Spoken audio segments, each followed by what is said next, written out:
पोंगल, तमिथ, पोकल, तमिल हिंदुओं का एक प्रमुख त्योहार है।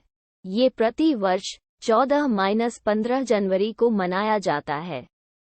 इसकी तुलना नवान्न से की जा सकती है, जो फसल की कटाई का उत्सव होता है, शस्योत्सव। पोंगल का तमिल में अर्थ उफान या विप्लव होता है। पारंपरिक रूप से ये संपन्नता को समर्पित त्योहार है, जिसमें समृद्धि लाने के लिए वर्षा, धूप तथा खेतिहर मवेशियों की आराधना की जाती है। इस पर्व का इतिहास कम से कम 1000 साल पुराना है तथा इसे तमिलनाडु के अलावा देश के अन्य भागों, Sri Lanka, Malaysia, Mauritius, America, Canada, Singapore तथा अन्य कई स्थानों पर रहने वाले तमिलों द्वारा उत्साह से मनाया जाता है। तमिलनाडु के प्रायः सभी सरकारी संस्थानों में इस दिन अवकाश रहता है। हालांकि पोंगल जैसे किसी त्योहार का वर्णन हमारे शास्त्रों में नहीं मिलता।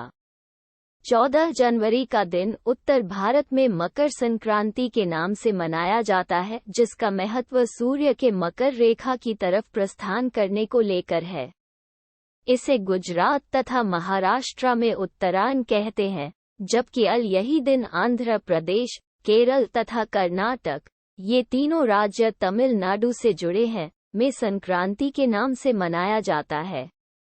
पंजाब में इसे लोहड़ी के नाम से मनाया जाता है।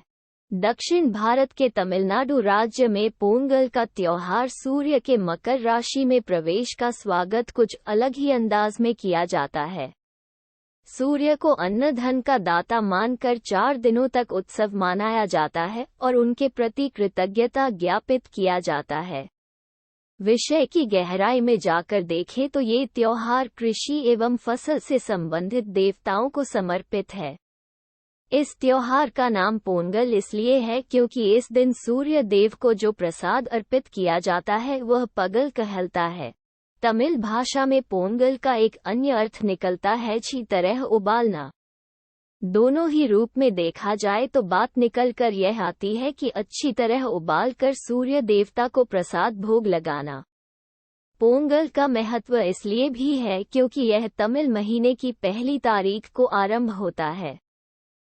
4 दिन का पर्व। इस पर्व के महत्व का अंदाजा इस बात से भी लगाया जा सकता है कि यह 4 दिनों तक चलता है। हर दिन के पोंगल का अलग अलग नाम होता है। ये जनवरी से शुरू होता है। पहली पोंगल को भोगी पोंगल कहते हैं, जो देवराज इंद्र का समर्पित है। इसे भोगी पोंगल इसलिए कहते हैं क्योंकि देवराज इंद्र भोग विलास में मस्त रहने वाले देवता माने जाते हैं। इस दिन संध्या समय में लोग अपने अपने घर से पुराने वस्त्र, कूड़े आदि लाकर एक जगह इकट्ठा करते हैं और उसे जलाते हैं।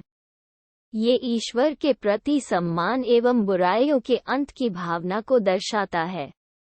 इस अग्नि के इर्द गिर्द युवा रात भर भोगी कोट्टम बजाते हैं, जो भैंस की सींग का बना एक प्रकार का रोल होता है। दूसरी पोंगल को सूर्य पोंगल कहते हैं। ये भगवान सूर्य को निवेदित होता है।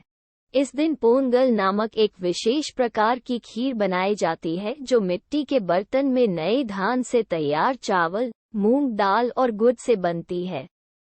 पोंगल तैयार होने के बाद सूर्य देव की विशेष पूजा की जाती है और उन्हें प्रसाद रूप में ये पोंगल व गन्ना अर्पण किया जाता है और फसल देने के लिए कृतज्ञता व्यक्त की जाती है। तीसरे पोंगल को मट्टू पोंगल कहा जाता है। तमिल मान्यताओं के अनुसार माट्टू भगवान शंकर का बैल है, जिसे एक भूल के कारण भगवान शंकर ने पृथ्वी पर रहकर मानव के लिए अन्न पैदा करने के लिए कहा और तब से पृथ्वी पर रहकर कृषि कार्य में मानव की सहायता कर रहा है। इस दिन किसान अपने बैलों को स्नान कराते हैं, उनके सींगों में तेल लगाते हैं एवं अन्य प्रकार से बैलों को सजाते हैं। बालों को सजाने के बाद उनकी पूजा की जाती है। बैल के साथ ही इस दिन गाय और बछड़ों की भी पूजा की जाती है।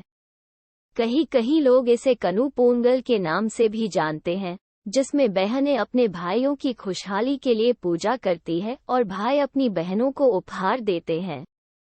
4 दिनों के इस त्योहार के अंतिम दिन कानुंग पोंगल मनाया